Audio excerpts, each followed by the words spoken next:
தமிழ்நாட்டில் 13 மாவட்டங்களில் வெயில் சதமடித்து மக்களை வாட்டியது. மேலும் 4 நாட்களுக்கு அதிகபட்ச வெப்பநிலை இயல்பை விட கூடுதலாக இருக்கும் என அறிவிக்கப்பட்டுள்ளது. இந்நிலையில் கோடை வெப்பத்தை எதிர்கொள்ளும் வகையில் அரசு சிறப்பு நடவடிக்கைகளை மேற்கொள்ளும் என முதலமைச்சர் மு.க.ஸ்டாலின் அறிவித்துள்ளார். வானிலை ஆய்வு மைய அறிவிப்பின்படி நேற்று அதிகபட்சமாக ஈரோட்டில் 108 டிகிரி ஃபாரன்ஹீட் வெப்பநிலை பதிவானது. திருப்பத்தூர் மற்றும் சேலத்தில் 107 டிகிரி ஃபாரன்ஹீட் வெப்பமும், கரூர் மாவட்டம் பரமத்தியில் 106.7 டிகிரி ஃபாரன்ஹீட் வெப்பமும் பதிவாகியுள்ளது.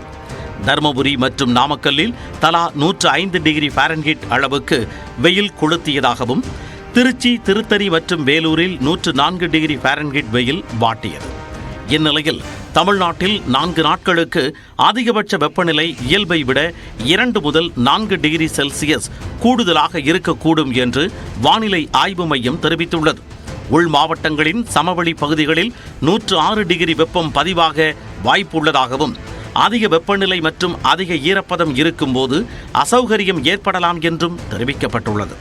இதனிடையே மதுரை திருமங்கலம் பேருந்து நிலையம் அருகே பேனாக்களை விற்றுக் கொண்டிருந்த பார்வை மாற்றுத்திறனாளி ஒருவர் சாலையை கடக்க முயன்றபோது வெயிலின் தாக்கத்தால் மயங்கி விழுந்தது பரிதாபத்தை ஏற்படுத்தியது.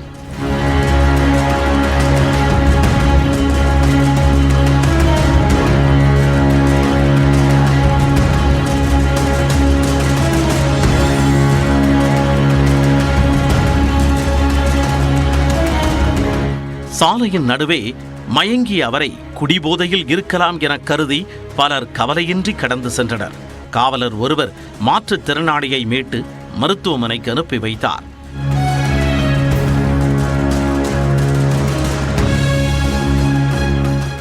இந்நிலையில் சேலத்தில் கொளுத்தும் வெயிலில் ஆஃப் பாயில் போட்டு விழிப்புணர்வு ஏற்படுத்த முயன்ற இருவர் போலீசிடம் பிடிபட்டனர்.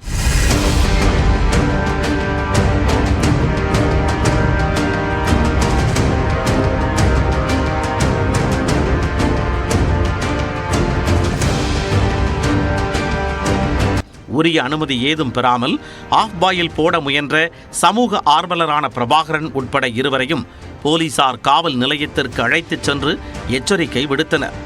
வெயில் வாட்டி வதைத்து வரும் நிலையில் செல்ல பிராணிகளுக்கு நீராகாரங்கள் கொடுப்பதுடன் நிழலில் வைத்து பராமரிப்பதே சிறந்தது என கால்நடைத்துறையின் ஸ்ரீரங்கம் கோட்ட உதவி இயக்குனர் கணபதி பிரசாத் தெரிவித்துள்ளார். நாய்களோ பூனைகளோ பார்த்தீங்கன்னா நீர் நிறையா சாப்பிடும், ஆனால் உணவு ரொம்ப குறைவாக தான் இருக்கும். அதே மாதிரி உடல் எடையும் நல்லா குறையும். அந்த நேரம் நீர் ஆகாரம் நிறைய கொடுக்கறது ரொம்ப முக்கியம். நீர் கலந்த எந்த ஆகாரமாக இருந்தாலும் நீர் கலந்து நம்ம கொடுக்கறது ரொம்ப முக்கியம். இறைச்சி கொடுக்கலாம், ஆனால் குறைவாக கொடுக்கணும். நீ இறைச்சி கொடுத்தா அது கூடவே கொஞ்சம் நீர் அதிகமான, பொதுவாக குளிர்காலங்களில் கொடுக்குற இறைச்சி நீரோட நீரின் அளவோட வெயில் காலத்தில் நீரோட அளவு கூட இருக்கணும். இதனிடையே சுட்டெரிக்கும் கோடை வெயில் காரணமாக தமிழ்நாட்டில் பள்ளிகள் திறப்பு தள்ளி போகலாம் என்று தகவல் வெளியாகியுள்ளது. இது தொடர்பாக சென்னையில் பள்ளி கல்வித்துறை அதிகாரிகளுடன் அமைச்சர் அன்பில் மகேஷ் ஆலோசனை நடத்தினார். ஜூன் 10ஆம் தேதிக்கு பின்னர் பள்ளிகளை திறக்கலாமா அல்லது முதலில் 9 முதல் 12 வகுப்பு வரை பள்ளிகளை திறந்துவிட்டு பின்னர் 1 முதல் 8ஆம் வகுப்பு வரை பள்ளிகளை திறக்கலாமா என்பது குறித்து ஆலோசிக்கப்பட்டதாக தெரிகிறது. இந்நிலையில் கோடை வெயிலின் தாக்கத்தில் இருந்து பொதுமக்களை பாதுகாக்க தமிழ்நாடு அரசு பல்வேறு நடவடிக்கைகளை எடுத்துள்ளதாக முதலமைச்சர் மு.க.ஸ்டாலின் தெரிவித்துள்ளார். அவரது அறிக்கையில் குழந்தைகள், மாணவர்கள், கர்ப்பிணிகள், வயதானவர்களை மிக கவனமாக பாதுகாக்க வேண்டும் என அறிவுறுத்தியுள்ளார்.